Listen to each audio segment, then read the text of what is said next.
मैं हूं astrologer KM. Sinha और आज हम बात करेंगे चंद्र ग्रहण जो कि आगामी 28-29 के मध्य रात्रि के बाद लगने वाला है। इस पर हम लोग पूरा डिस्कशन करेंगे और क्या क्या पॉइंट हम यहाँ पर डिस्कशन करने वाले हैं।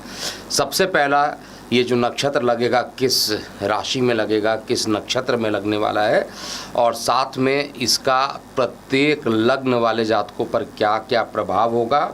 इस ड्यूरेशन में क्या सूतक मान्य होगा, अगर सूतक मान्य है तो उसके अनुसार आपको क्या क्या कार्य करना चाहिए, और लास्ट में रेमेडी भी हम लोग समझेंगे। तो सबसे पहले बात करते हैं इस साल का जो अंतिम सूर्य ग्रहण है, अभी कुछ दिन पहले चंद्र ग्रहण, इस साल का जो अंतिम चंद्र ग्रहण है वो 28 की मध्यरात्रि से लेकर 29 के प्रारंभ तक आप कहा जाए तो ये ग्रहण लगने वाला है।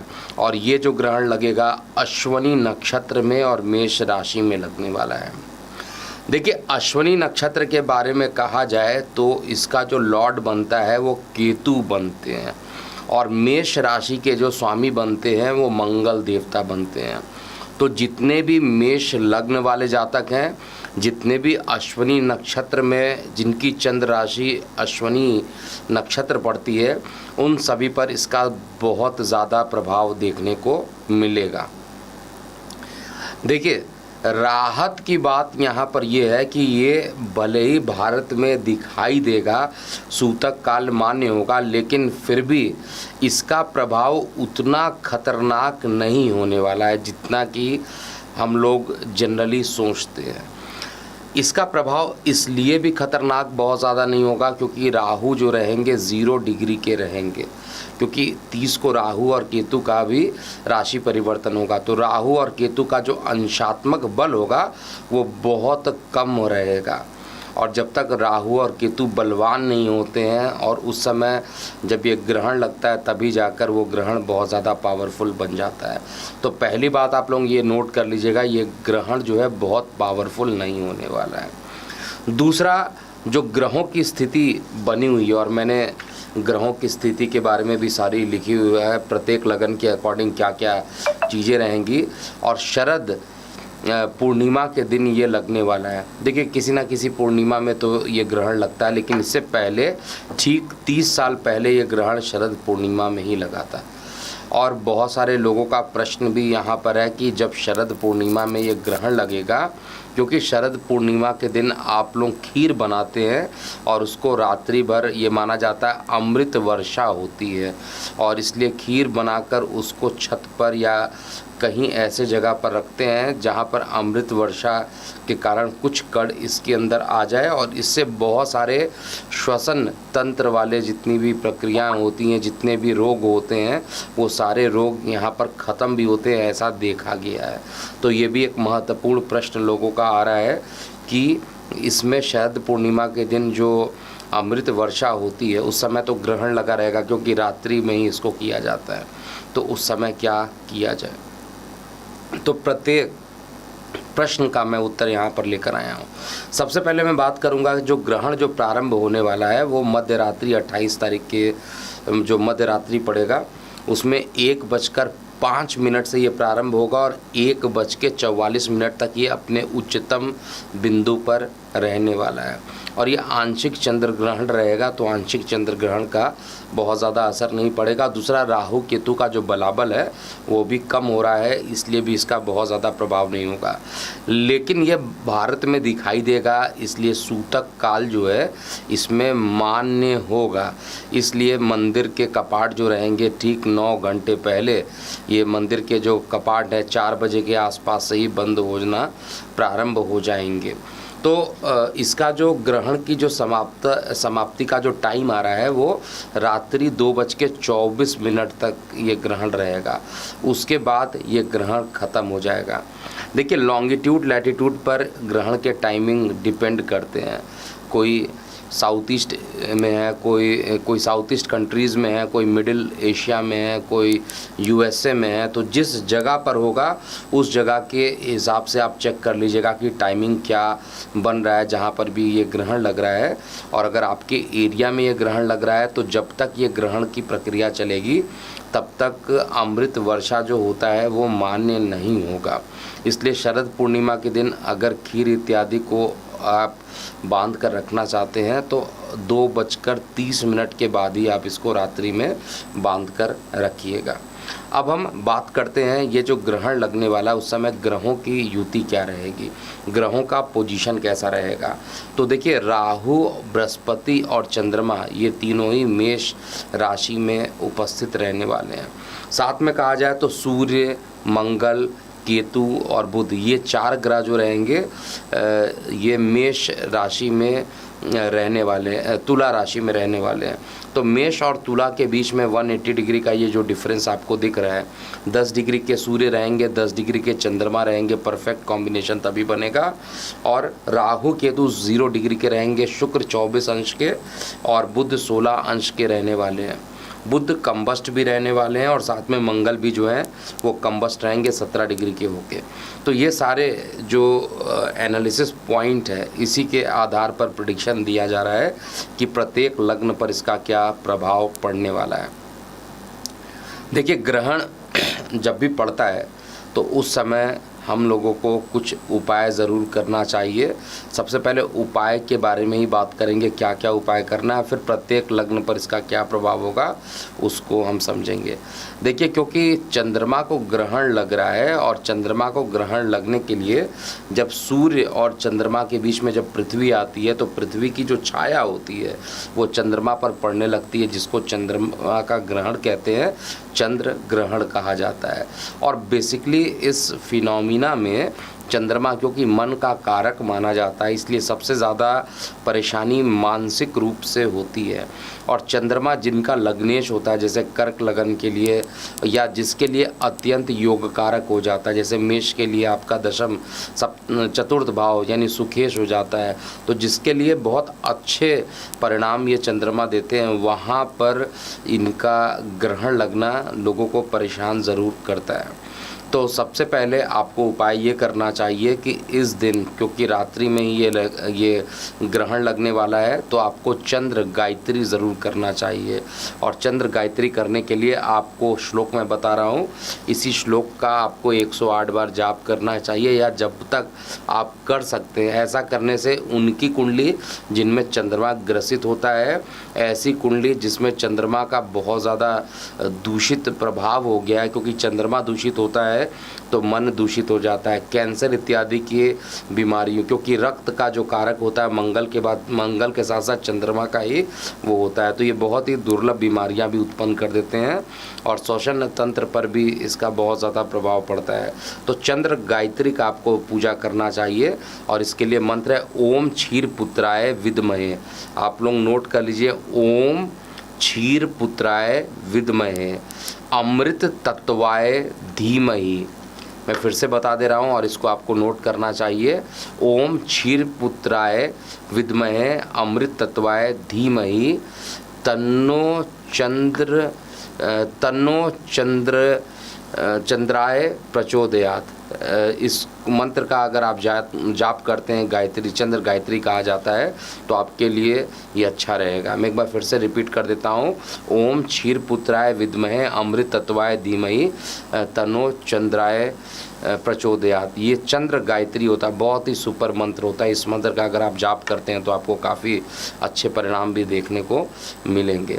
इसके अलावा आप और भी मंत्र यहाँ पर कर सकते हैं, क्योंकि चंद्र गायत्री का अपना जो सिग्निफिकेंस होता है वो होता ही है, लेकिन इसके अलावा भी आप बहुत सारे मंत्र कर सकते हैं। जैसे चंद्रमा का जो बीज मंत्र होता है, ओम श्राम श्रीम श्रौम सा चंद्राय नमः, इसको आप कर सकते हैं, या ओम श्राम श्रीम श्रौम सा चंद्रमा से नमा भी आप कर सकते हैं। तो ये चंद्रमा का जो बीज मंत्र है इसको आपको करना चाहिए। इसके अलावा और भी बहुत सारे मंत्र होते हैं जो चंद्रमा से संबंधित होता है। चंद्रमा का जो मूल मंत्र होता है ओम श्राम श्रीम श्रौम सा चंद्राय नमः, इसका भी आप जाप कर सकते हैं। इसके बाद चंद्रमा का जैसे गायत्री मंत्र बताया, बीज मंत्र बताया, मूल मंत्र बताया, और चंद्र का जो मंत्र होता है ओम क्रीम क्रीम क्रीम सह चंद्राय नमः, ओम क्रीं क्रीं क्रीं सह चंद्राय नमः, इस मंत्र का भी आप उच्चारण कर सकते हैं और आप इसका जाप कर सकते हैं। इसके अलावा चंद्रमा का जो नवग्रह मंत्र होता है ओम सोम सोमाय नमः, इसका भी आप जाप कर सकते हैं।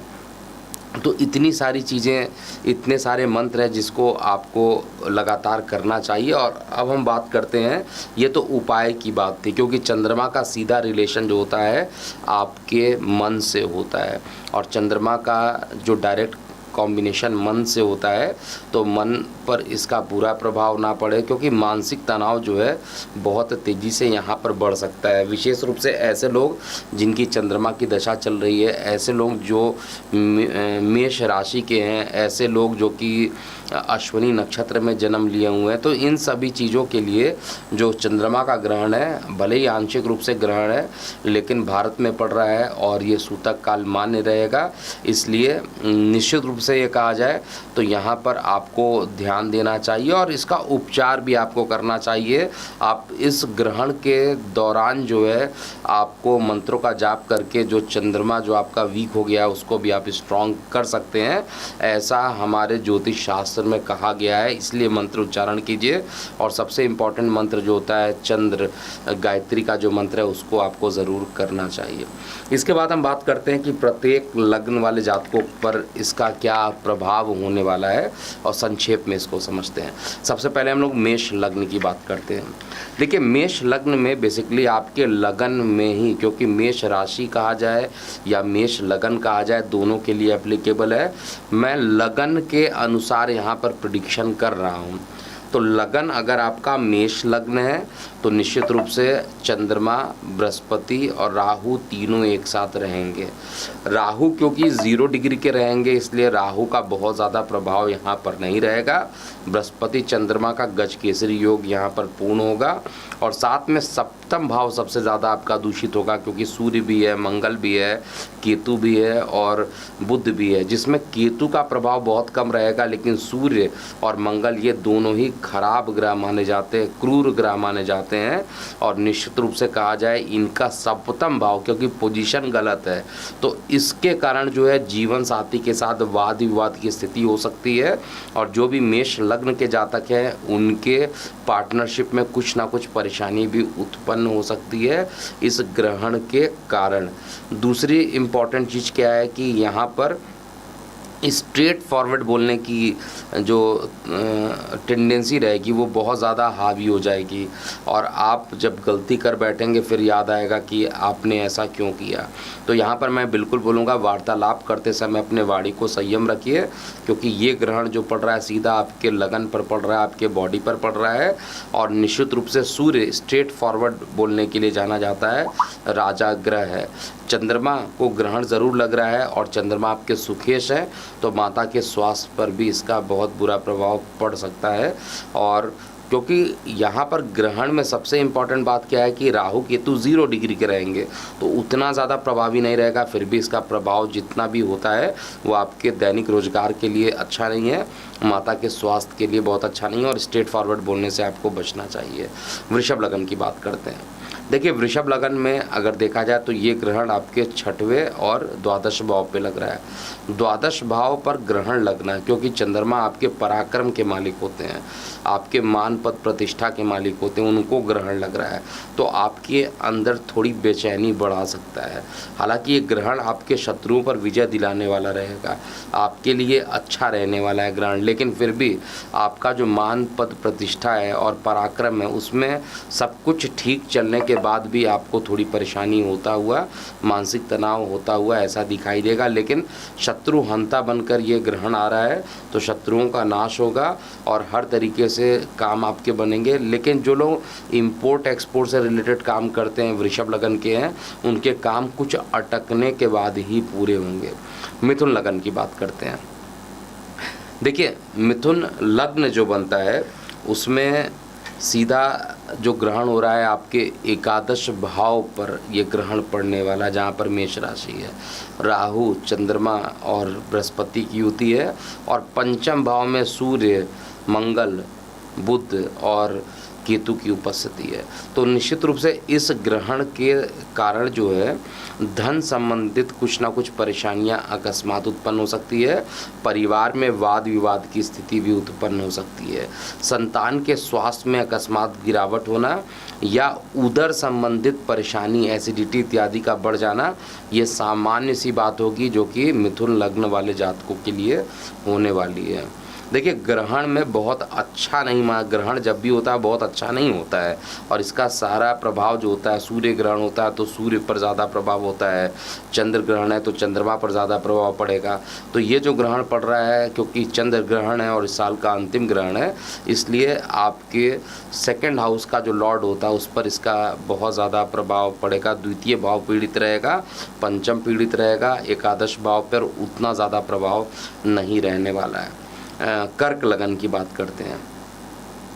देखिए, कर्क लगन की बात किया जाए तो आपका लग्नेश खुद चंद्रमा होता है, और कर्क लगन में ये जो ग्रहण लग रहा है ये आपके दशम भाव में लग रहा है। दशम भाव क्या होता है? कार्य व्यवसाय का भाव होता है, और वहाँ पर ग्रहण लगना बहुत अच्छा नहीं माना जाता है। दशम भाव में ग्रहण लगने का मतलब कोई काम जो बन रहा था वो बनते बनते एकाएक रुक सकता है, और जब ग्रहण खत्म होगा उसके बाद ये, हालांकि इसमें जब आपको जो पहले उपाय बताया गया है चंद्र गायत्री इत्यादि का, अगर आप यहाँ पर जाप करते हैं ग्रहण के दौरान तो उतनी ही अच्छी सफलता भी आपको मिल सकती है।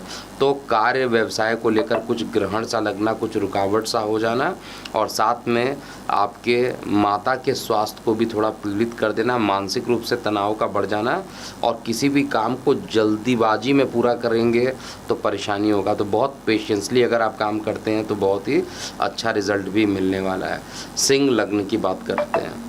देखिए, सिंह लग्न में जो ये ग्रहण लग रहा है वो आपके लगन के सापेक्ष में भाग्य भाव में लग रहा है, पितृ भाव में लग रहा है। तो इस ग्रहण के जो कारण होगा, पिता के स्वास्थ्य को लेकर कुछ ना कुछ परेशानी उत्पन्न हो जाना, और चंद्रमा आपके द्वादश का मालिक होता है। तो जो लोग विदेश में काम करते हैं या ऑनलाइन काम करते हैं, विशेष रूप से ऑनलाइन ट्रांजैक्शन करते समय आपको विशेष रूप से ध्यान देना चाहिए, जो कि सिंह लगन वाले जातक हैं। नहीं तो ऑनलाइन ट्रांजैक्शन करते समय किसी प्रकार का एक बड़ा फ्रॉड भी हो सकता है। इसके अलावा बहुत जो चिंता वाली बात है कि इसमें शेयर सट्टा लॉटरी इस दौरान बिल्कुल नहीं इन्वॉल्व होना चाहिए। भाग्य का साथ आपको नहीं मिलेगा, और मेहनत जो रहेगा, हालांकि मेहनत में कोई कमी नहीं होगी, मेहनत बढ़ेगा, मान पद प्रतिष्ठा यहाँ पर बढ़ने वाला है।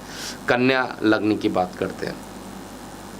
देखिए, कन्या लग्न में क्योंकि आयु स्थान पर ये ग्रहण पड़ रहा है, आयु के स्थान पे ग्रहण पड़ रहा है, और चंद्रमा अगर देखा जाए तो आपके लिए एकादश भाव के मालिक होते हैं। एकादश भाव के मालिक होकर खुद अष्टम में चले जाए तो बड़े भाई बहनों के साथ वाद विवाद हो जाना, बड़े भाई बहनों की तबीयत खराब हो जाना, और साथ में आपकी बॉडी का जो लेफ़्ट पोर्शन होता है उसमें कुछ परेशानी उत्पन्न होना, चाहे वो चोट लगने के रूप में आए, ऐसा कन्या लग्न वाले जातकों के लिए ज़्यादा परेशानी का कारण बन सकता है।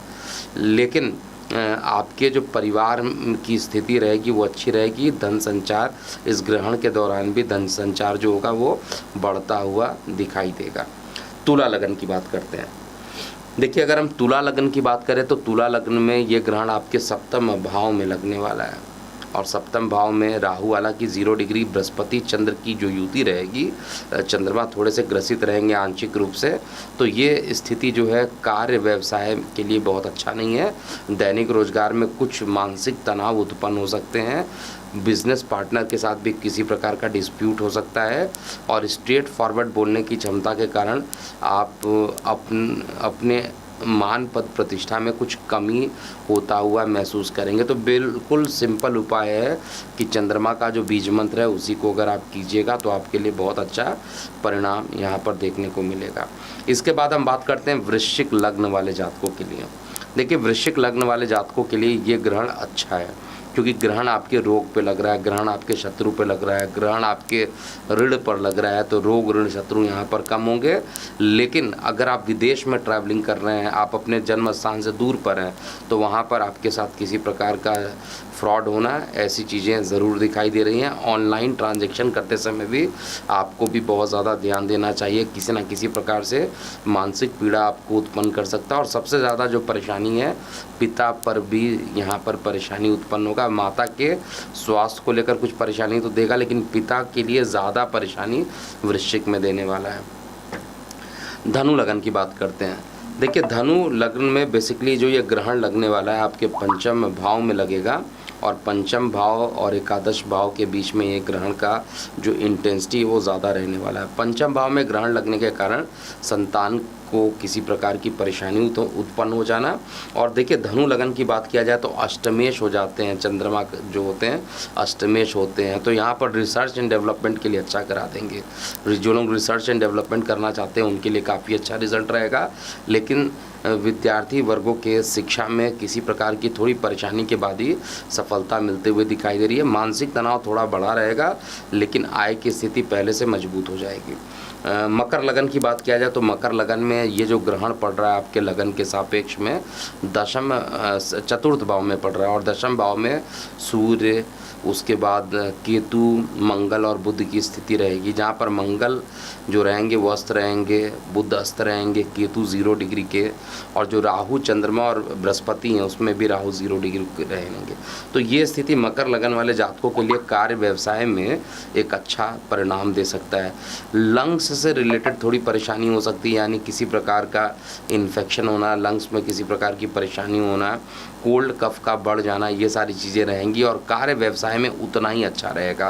कार्य व्यवसाय में कुछ स्ट्रिक्ट डिसीजन जो आप लेंगे वो आपके लिए अच्छा रहेगा और रिजल्ट आपके फेवर में आएगा। जो लोग आपकी बात नहीं सुन रहे थे, अब वो आपकी बात जल्दी सुनते हुए दिखाई भी देंगे। तो ओवरऑल मकर के लिए तो रिजल्ट उतना ख़राब नहीं है जितना दिखाई दे रहा है।